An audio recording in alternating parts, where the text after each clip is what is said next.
Hello friends, my name is Manoj Kumar और आप देख रहे हैं मेरी मारुति मेरी पहचान।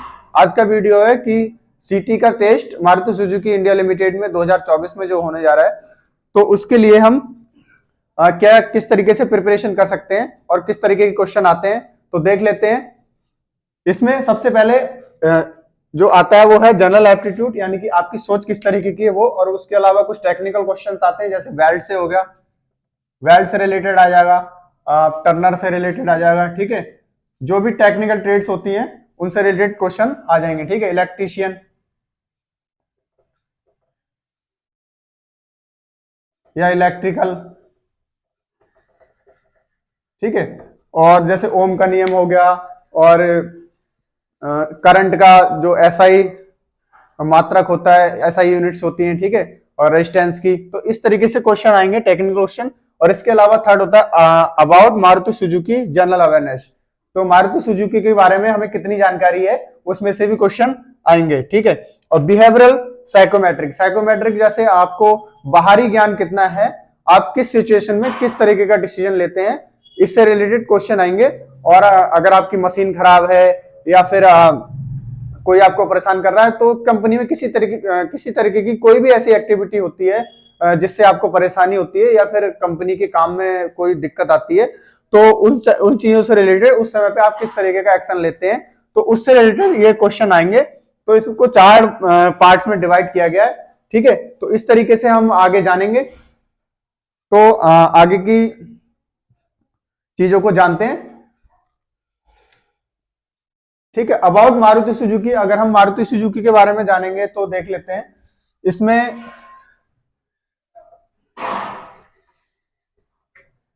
इसमें आ जाती है हमारी, जैसे अबाउट एमएसआईएल हम यहां लिखते हैं। इसमें क्या होता है, देखो एमएसटीए, एमएसटीए क्या है, Maruti Suzuki training academy.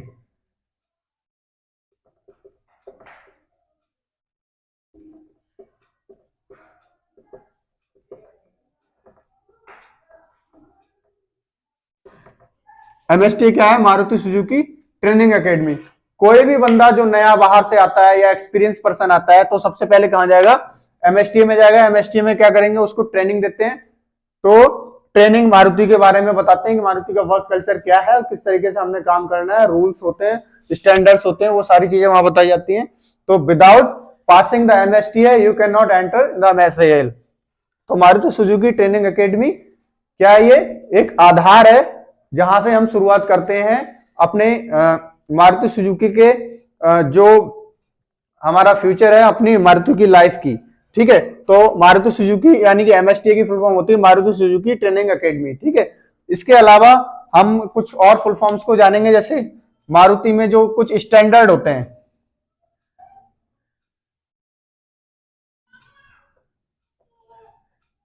Standard, standard क्या होते हैं, मानक। कंपनी ने कुछ मानक निर्धारण कर रखे हैं कि आपने काम इस तरीके से दिया हुआ है, जिससे एक स्टैंडर्ड बना हुआ है, बिल्कुल उसी के अनुसार ही करना है, अपनी मर्जी से कुछ नहीं करना है, तो दैट इज कॉल्ड स्टैंडर्ड। तो स्टैंडर्ड क्या क्या होते हैं, हमारे स्टैंडर्ड्स जो मारुति ने दिए हुए हैं, उन डॉक्यूमेंट्स को हम बोलते हैं मॉस, WIS। ठीक है, तो ये जो है ये मेन पार्ट है स्टैंडर्ड्स के मारुति के। बाकी इसके अलावा विजन्स होते हैं, ठीक है, और क्वालिटी पॉलिसीज होती हैं, ठीक है, और कोर वैल्यूज होती हैं। इन चीजों को भी हम आगे पढ़ेंगे। ठीक है, पहले हम जानते हैं मॉस और WIS, जो कि बहुत मोस्ट इंपोर्टेंट है, इनके बारे में जानते हैं। तो मॉस क्या है, Maruti operation standard. Maruti operation standard मतलब मारुति में ऑपरेशन किस तरीके से होना है और क्या क्या ऑपरेशन होना है, वो सारी चीजें मॉस में आ जाती हैं। इसके अलावा आता है WIS, तो इसको हम बोलते हैं वर्क इंस्ट्रक्शन सीट। इसको बोलते हैं work instruction seat. Work instruction seat का मतलब होता है कि काम को किस तरीके से करना है और किस स्टेप वाइज करना है, उसमें इसका सीक्वेंस भी दिया हुआ होता है और इसका स्टैंडर्ड भी दिया होता है, उसकी किस एंगल पे करना है और किस तरीके से करना है, मेथड भी दिया हुआ होता है और सेफ्टी पॉइंट्स भी होते हैं, ठीक है, और क्वालिटी पॉइंट्स भी इसमें ऐड होते हैं।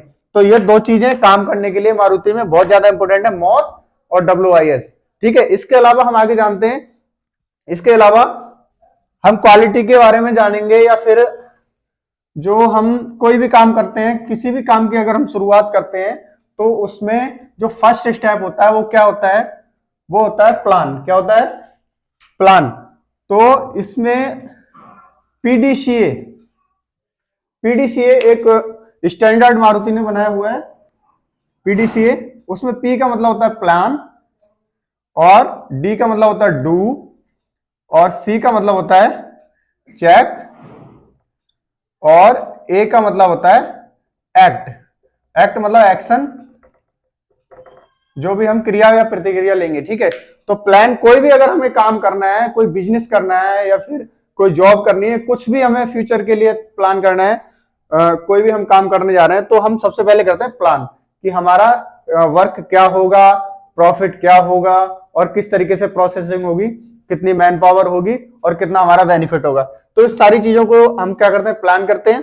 प्लान करने के बाद उसको करते हैं, यानी कि डू करते हैं, उसको प्रोसेस करते हैं, और फिर क्या करते हैं कि जो काम हो गया है, जो आउटपुट आया, उसको क्या करते हैं, हम चेक करते हैं कि सही हुआ या नहीं हुआ, क्वालिटी चेक करते हैं, उसके बाद एक्शन लेते हैं कि सही है या नहीं है, आगे हमें बेनिफिट होगा या नहीं होगा, ठीक है। तो उसको हम बोलते हैं पीडीसीए। पीडीसीए का क्या रोल है कि हम अपने बिजनेस को किस ओर लेकर जा रहे हैं, और हम ये चीज सही से कर पाएंगे नहीं कर पाएंगे, तो उसको पीडीसीए को फॉलो करते हुए हम अच्छे से अपने काम को कर सकते हैं, ठीक है। तो ये हो गया पीडीसीए। इसके अलावा होता है पोकायोके। पोकायोके क्या होता है? Full proofing system. पोकायोके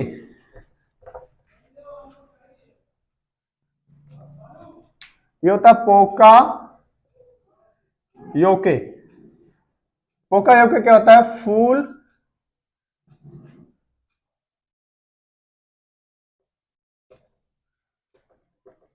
proofing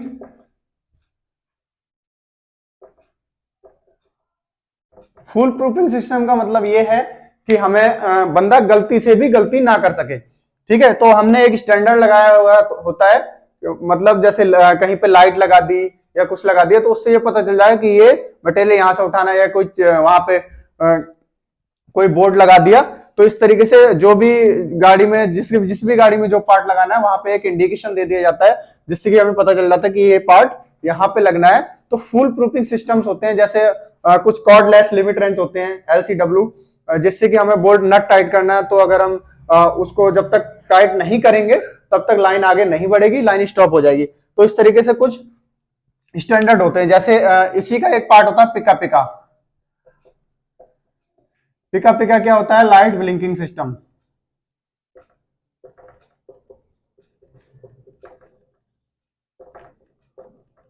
light blinking system क्या होता है?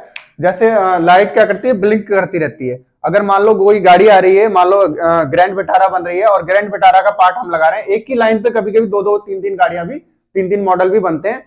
तो कौन सी गाड़ी में कौन सा पार्ट लगाना है, कोई पार्ट हम गलत ना लगा दें, इसलिए जो गाड़ी आती है उसकी ट्रैकिंग नंबर के अनुसार, जैसे गाड़ी ग्रैंड विटारा आ गई तो हमें ग्रैंड विटारा का ही पार्ट लगाना है, तो उस जो पार्ट लगाना है उस पार्ट के बिन के पास क्या होगा, वो लाइट ग्रीन कलर की ब्लिंक करने लग जाएगी, जिससे हमें पता चल जाएगा हमें यही पार्ट लगाना, वो पार्ट उठा के हम उस गाड़ी में लगा सकते हैं, और वो एग्जैक्ट होगा और वो गलत नहीं होगा। इसीलिए हम इन स्टैंडर्ड्स का यूज करते हैं पोकायोके। ये क्या होता है? Full proofing system. और इसी का ये पार्ट है क्या? पिका पिका, जिसको हम बोलते हैं लाइट ब्लिंकिंग सिस्टम। लाइट ऐसे ब्लिंक करती है, ठीक है। तो ये हो गया पोकायोके। और इसके अलावा होता है डी मैक। डी मैक, देखो डी मैक हम किस चीज में यूज करते हैं? डी मैक होता है क्वालिटी के लिए, ठीक है, क्वालिटी पर्पस। क्वालिटी पर्पस के लिए हम यूज करते हैं डी मैक। ये सारे क्या है? मारुति के स्टैंडर्ड हैं। इन स्टैंडर्ड्स को हम याद करके और इनको फॉलो करके एक अच्छे वर्कर बन सकते हैं और अपनी कंपनी को आगे ले जा सकते हैं, ठीक है। अगर कंपनी आगे जाएगी तो एम्प्लॉय भी आगे जाएगा, यानी कंपनी की तरक्की is the our progress. Okay, तो कंपनी की तरक्की क्या है? हमारी तरक्की है। तो डी मैक की फुल फॉर्म क्या होती है? देखो,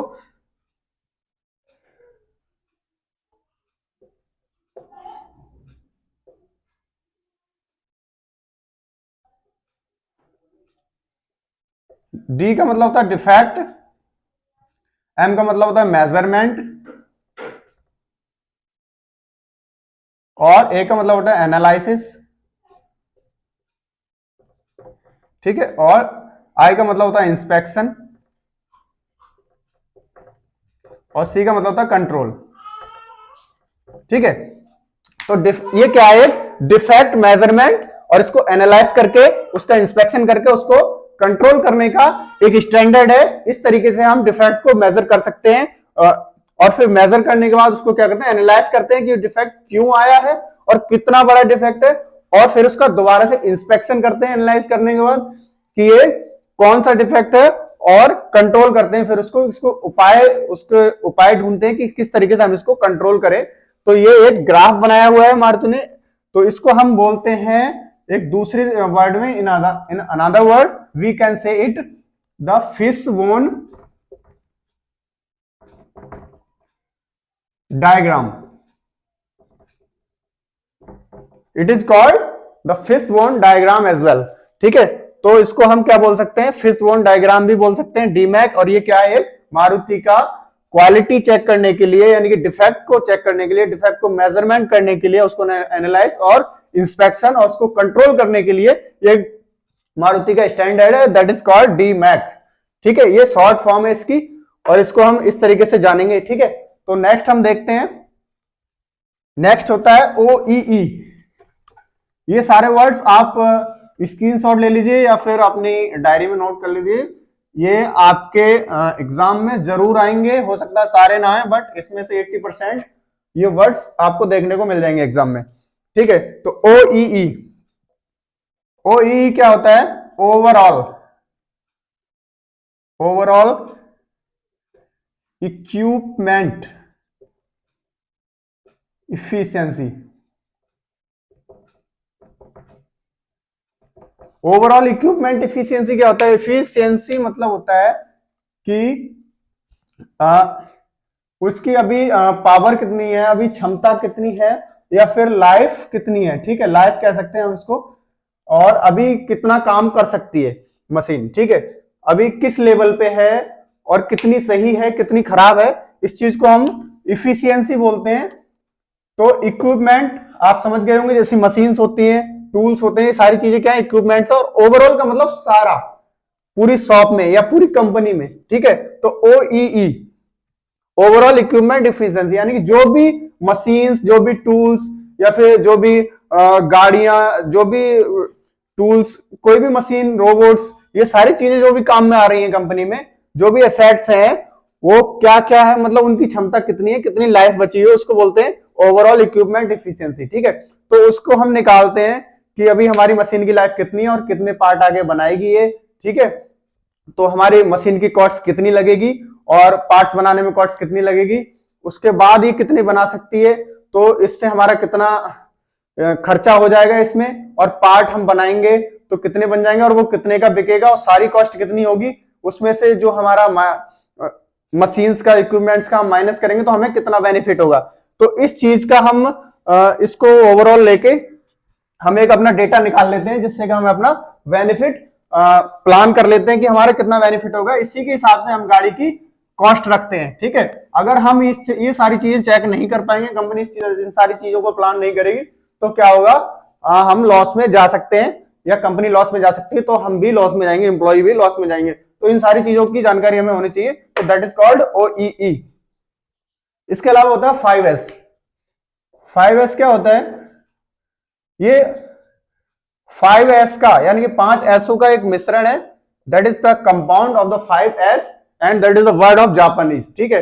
it is come from Japan. तो 5S क्या है, जापानी वर्ड है। तो इसका जो फर्स्ट वर्ड का मतलब होता है सेरी, दूसरे का होता है सैतौन, तीसरे का होता है सैसो, चौथे का होता है सैकेत्सु, पांचवें का होता है शित्सुके, ठीक है। शित्सुके इसका मतलब होता है, मैं इसे हिंदी में लिख देता हूं, आप इंग्लिश में भी लिख सकते हैं। सेरी का मतलब होता है सॉर्टिंग, यानी कि छटाई, और सैतौन इसका मतलब होता है अरेंजमेंट, यानी कि व्यवस्था, या फिर सुव्यवस्था भी लिख सकते हैं। ठीक है, इसके अलावा होता है क्लीनिंग, सैसो का मतलब होता है क्लीनिंग यानी कि सफाई, और सफाई के साथ साथ जांच।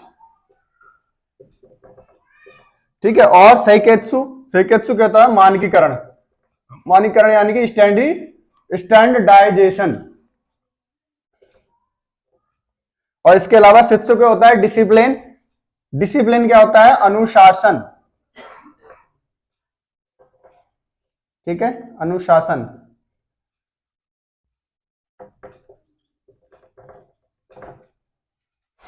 इसको हम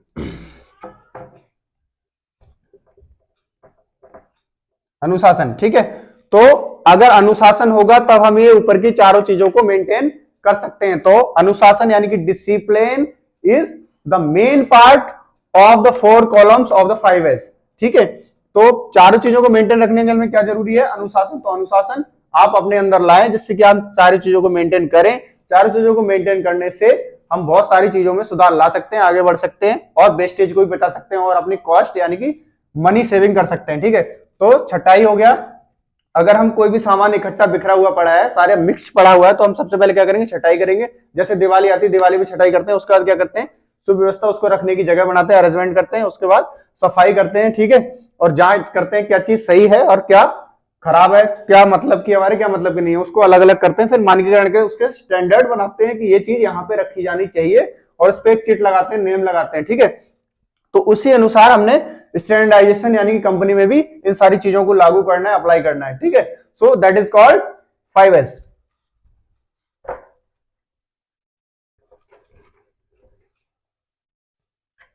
इसके अलावा नेक्स्ट वर्ड आता है हमारा 3K।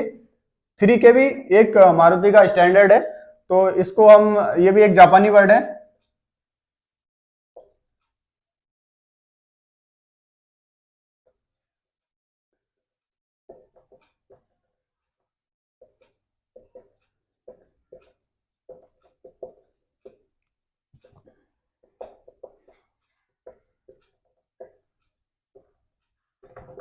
ठीक है, इन 3K का मतलब होता है किचन, किमेरा रेता कोटोगा, किहोन डोरिनी एंड किचन टू मामोरू।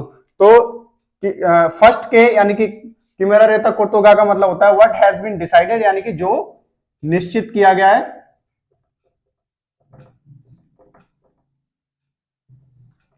जो निश्चित किया गया है, यानी कि जो मारुति ने स्टैंडर्ड बनाया है। ठीक है, दूसरा होता है किहोन डोरिनी, नियम के अनुसार।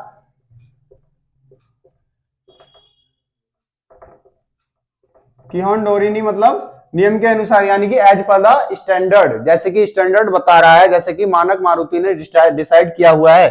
ठीक है, किचन टू मामोरी मतलब फॉलो करना चाहिए, अनुसरण करना चाहिए। ठीक है, मस्ट बी फॉलोड, फॉलो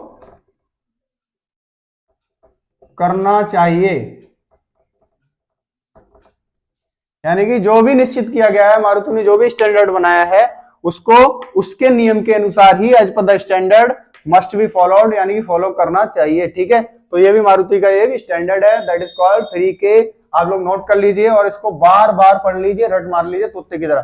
ठीक है, दैट इज वेरी इंपोर्टेंट।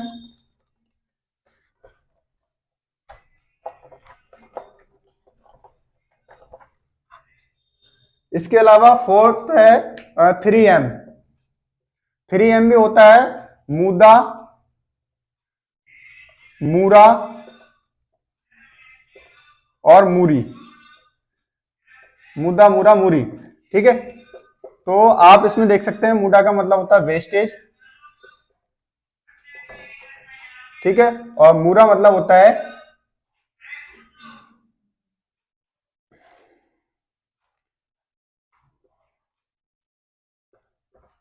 अनियमितता, अनियमितता। और मूरी मतलब होता है इनकन्वीनियंस, यानी कि असुविधा।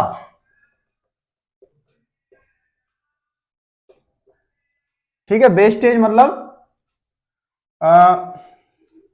वेस्टेज मतलब वेस्टेज, मेरे को हिंदी नहीं याद आ पा रहा है क्या शब्द है। अनियमितता, अनियमितता जैसे मान लो एक गाड़ी में हम कार भर के भेजते हैं, कंटेनर्स जो होते हैं, तो एक में भर के भेजते हैं, मान लो 4, ठीक है।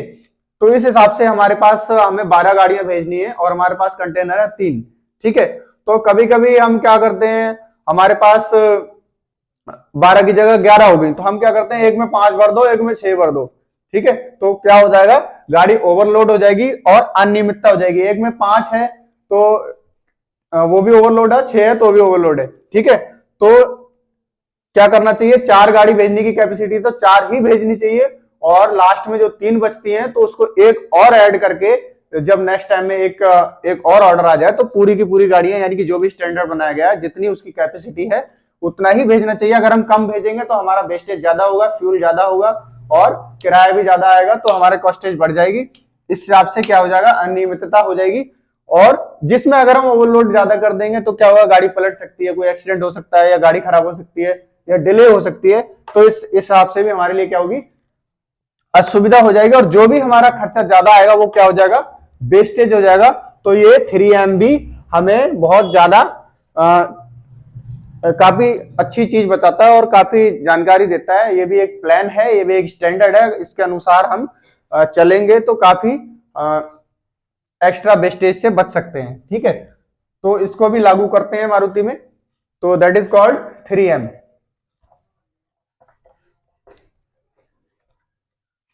इसके अलावा हमारा आता है 3G। 3G क्या होता है,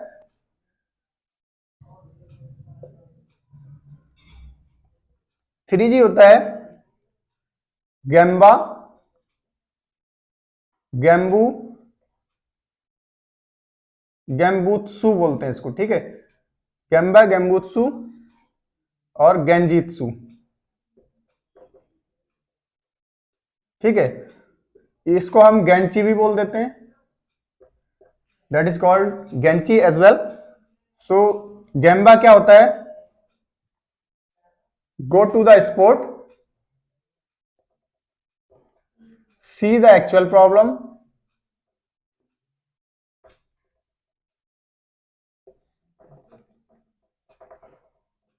और गेंजित्सु होता है टेक द नेसेसरी एक्शन।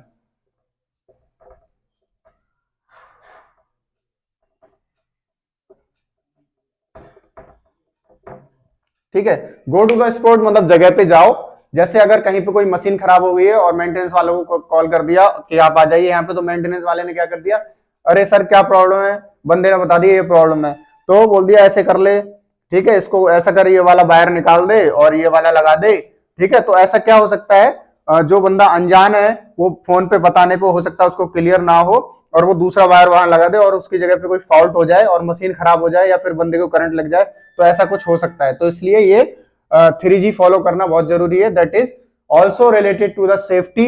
तो क्या करते हैं, गो टू द स्पोर्ट, यानी कि अगर आपको कोई काम है, आपको कोई बुला रहा है, तो आपको क्या करना है, जगह पे जाना है, उस जगह पे जाना है और क्या करना है, सिचुएशन को देखना है, सी द एक्चुअल प्रॉब्लम, जो वहां पे मेन प्रॉब्लम है, जो वास्तविक प्रॉब्लम है उसको देखेंगे हम और फिर उसको सॉर्ट आउट करना है जाकर के, ठीक है। टेक द नेसेसरी एक्शन, उसके बाद नेसेसरी एक्शन लेना है, क्योंकि you are the expert of that problem, that's why you are called in that situation. तो इसीलिए आपको वहां पर बुलाया जाता है। तो आपने क्या करना है, इसको इग्नोर ना करके वहां पे जाके जगह को देख के, सिचुएशन देख के फिर आपने एक्शन लेना है, ठीक है। तो 3G भी फॉलो करना बहुत जरूरी है, that is also necessary word. अब इसके अलावा हम जानते हैं थोड़ा सा प्लांट के बारे में जानकारी। प्लांट क्या है, कब स्टेब्लिश हुआ था और कब इसकी डेट ऑफ बर्थ है, ठीक है। और इनके जो मेन मेन टॉप मैनेजमेंट है उनके बारे में जानेंगे, ठीक है। तो पहले हम देख लेते हैं प्लांट इस्टेब्लिश्ड।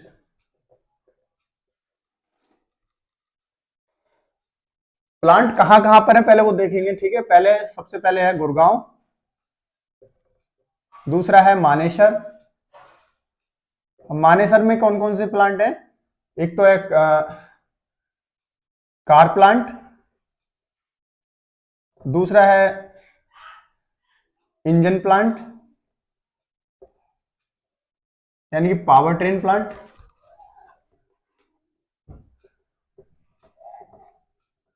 पावर ट्रेन, ठीक है। तीसरा है कास्टिंग, ठीक है। अब इसके अलावा अभी आ गया गुजरात, और फिर इसके बाद अभी खरखौदा।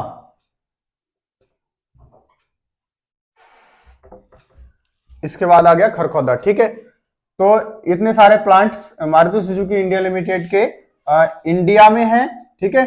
और इसके अलावा एसएमसी जापान में भी है, ठीक है। तो वहां पे भी गाड़ियां बनती है, वहां से भी यहाँ पे एक्सपोर्ट इंपोर्ट की जाती है, और यहां से वहां के लिए भी एक्सपोर्ट की जाती है, ठीक है। तो अभी क्या देखो, गुड़गांव का 300 एकड़ में प्लांट है, ठीक है। मानेसर का 600 एकड़ में है,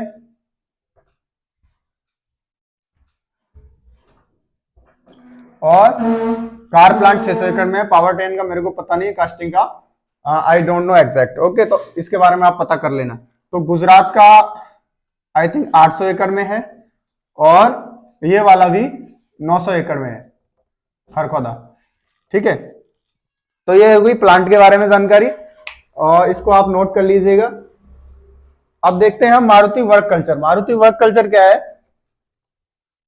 मारुति में काम करने का तरीका, ठीक है। तो मारुति का जो मेन मोटो है, मेन उद्देश्य है, जो गोल है मारुति का, वो क्या है? जो मारुति का गोल है वो क्या है? टू अचीव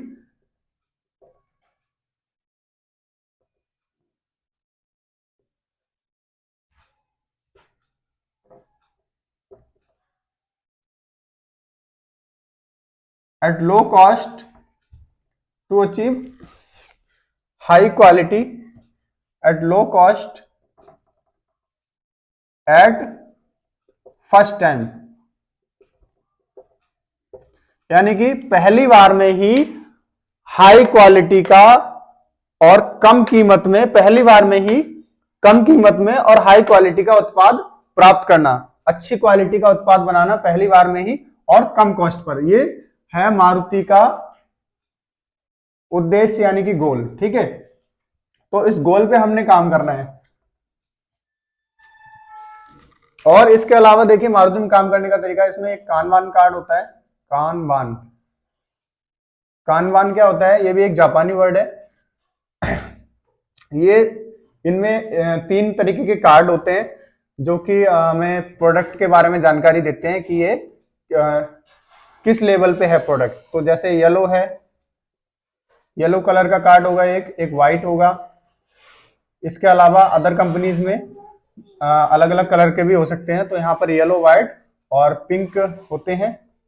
तो इसमें क्या है, हम येलो वाले से हम पता लगाते हैं कि ये क्या है, रिपेयरेबल है, रिपेयर होने के लिए है, अभी इसको रिपेयर किया जाएगा, ठीक है, रिपेयरेबल।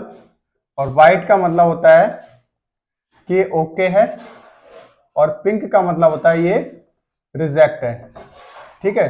तो इस तरीके से हम कानवान कार्ड को यूज करते हैं। अगर ये वाला कार्ड लगा है येलो, तो इसका मतलब ये रिपेयर होगा, व्हाइट लगा तो इसका मतलब ओके है, और पिंक लगा तो एनजी यानी कि रिजेक्ट है, ठीक है। और इसके अलावा हमारे मारुति के इसके अलावा एक और वर्ड होता है काइजन। काइजन ये भी एक जापानी वर्ड है, ये 2 वर्डों से मिलकर बना हुआ है, काई प्लस जैन। इसका मतलब होता है चेंज फॉर गुड, यानी कि अच्छे के लिए आप चेंज होते रहिए, अच्छे बनते रहिए और चेंज होते रहिए, ठीक है। तो इस तरीके से हम मशीन में भी कुछ ना कुछ चेंज ला सकते हैं, जिससे कि मशीन आगे और अच्छी चले, या फिर किसी इक्विपमेंट में, किसी भी सिचुएशन में कुछ भी चेंज कर सकते हैं, जिससे भी आगे हमारा बेनिफिट हो, फायदा हो, या सेफ्टी पॉइंट्स हो, हमें चोट लगने से बच जाए, या फिर हमारे कोई एनवायरमेंट रिलेटेड कोई प्रॉब्लम सॉल्व हो जाए। तो इस तरीके से हम चेंज कर सकते हैं, चेंज फॉर गुड। तो क्या करते हैं, अच्छे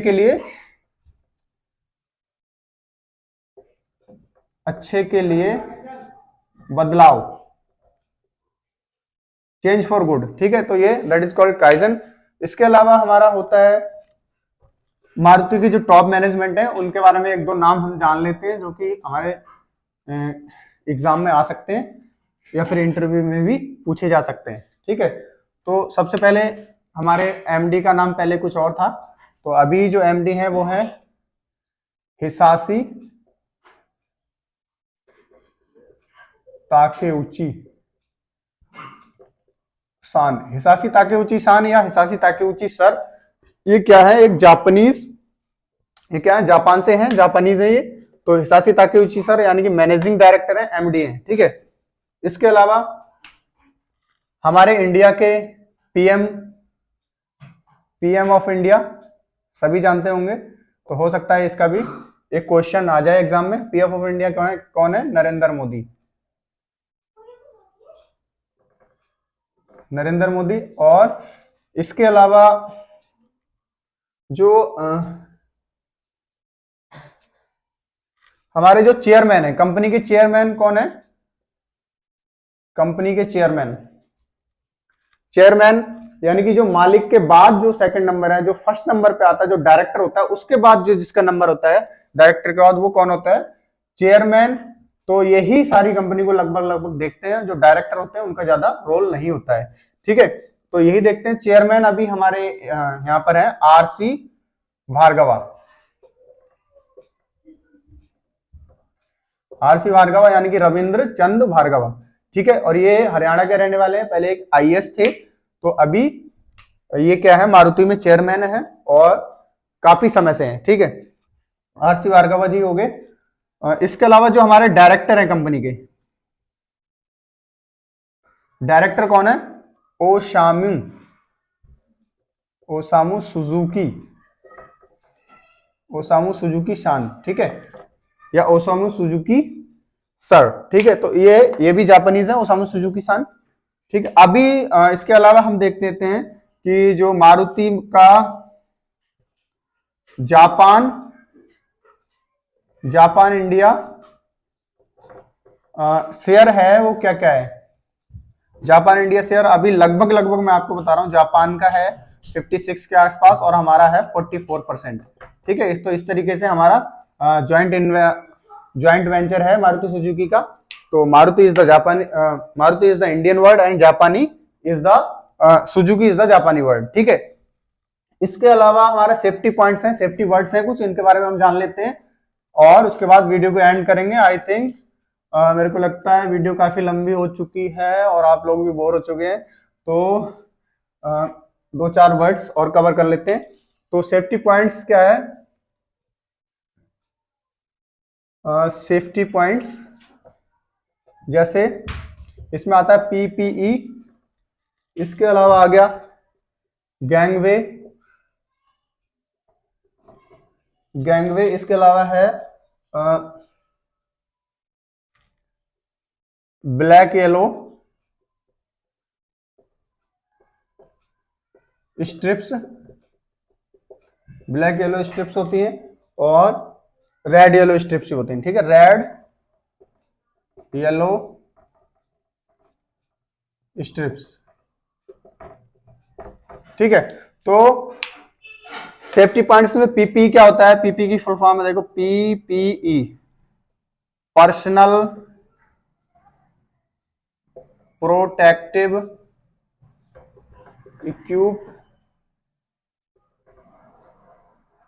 इक्विपमेंट, पर्सनल प्रोटेक्टिव इक्विपमेंट, ठीक है। तो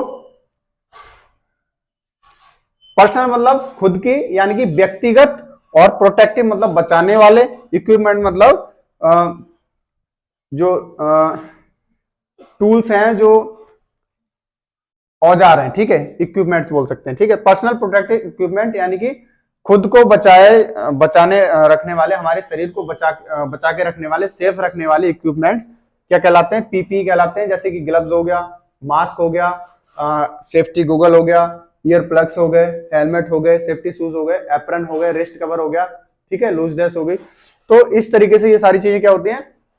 पर्सनल प्रोटेक्टिव इक्विपमेंट्स, ठीक है। इसके बारे में आप मेरी अलग से वीडियो देख सकते हैं, सेफ्टी एंड फायर ट्रेनिंग के बारे में दी हुई है, तो उसके बारे में पूरी जानकारी वहां से ले सकते हैं, ठीक है। और ब्लैक येलो स्ट्रिप्स के बारे में हम देखेंगे। ब्लैक येलो स्ट्रिप्स क्या होती है? जैसे कंपनी में क्या होता है, कभी कभी हम चलते हैं गैंग पे, तो उसमें साइड में या लेफ्ट साइड में, राइट साइड में, या कहीं आगे पीछे आपके चलते समय आप देख सकते हो, वहां पे ब्लैक और व्हाइट कलर की पट्टियां बनी होती है, तिरछी तिरछी, ठीक है, इंक्लाइन टाइप में। तो उनका क्या मतलब होता है, उनका मतलब होता है आगे कोई गड्ढा है, पिट है, जिसको आप देख के चलें, हो सकता है आप उसमें गिर जाएं, हो सकता है कोई ढक्कन आधा लगा हो या ना लगा हो, कोई लिड लगी हो ना लगी हो, तो उसकी वजह से एक्सीडेंट हो सकता है। तो ऊपर से ही हमें पता चल जाना चाहिए कि येलो और ब्लैक कलर की जो स्ट्रिप्स हैं, इसका मतलब अवरोध है आगे, हमें देख के चलना चाहिए। ठीक है, रेड येलो स्ट्रिप्स क्या होती हैं, ये होती है मूवेबल पार्ट्स के लिए।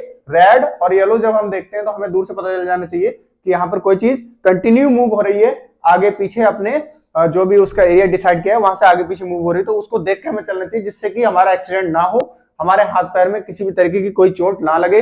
तो that is the safety points.